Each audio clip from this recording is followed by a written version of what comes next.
Hello guys, let's continue the talk about balance of payment. So in this video I am going to talk about the components of balance of payment. If we are going to divide it say, into some components, then in general terms it is divided into two components, that is current account and capital account. But if we go by the World Bank definitions or international institution definitions, it can be divided into three parts: current account, current account, capital account, and financial account. Normally, what happens then in the transaction between two countries, that some trades are considered, some transactions are considered in real time. That trade comes under current account. But if we transact in terms of assets or liabilities, such as loans or some investments is being done in some other country or in our own country, then we will count that as a capital account. So overall, this translates as simple words that uh, if two persons are transacting and as a one time, and whatever you are transacting to the other nation, that is you are purchasing something in the other nation, that is your liability, as because you are purchasing that amount and sending to that.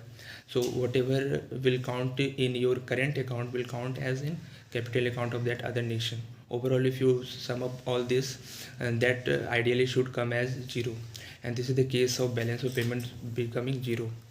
This is the ideal case, equilibrium case. But consider this. So let's suppose China is having a surplus with respect to India.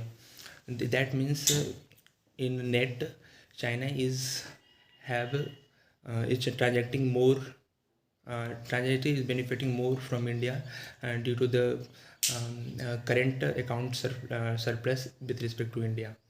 And so in the time of surplus, any country build their reserves.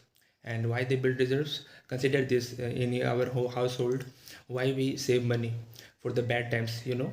So if a country is facing bad times, like in the recent times Sri Lanka is facing crisis, and so we build reserves to have that mm, reserve to fight with that crisis. Otherwise, if we don't have forex reserve to fight our balance of payment deficit, the country as a whole can face um, uh, you can say crisis, and it needed to be a bailout. And as you know, Pakistan, Sri Lanka, Nepal, Bangladesh, and once India was on the verge of such a balance of payment crisis in 90s, and that was the beginning of the LPG reforms. And so basically every country, or the central bank of any country, wants to bring balance of payment to be the equilibrium position, that is zero. And for that balance of payment, for that central bank dip their reserves, and that is called accommodating transactions.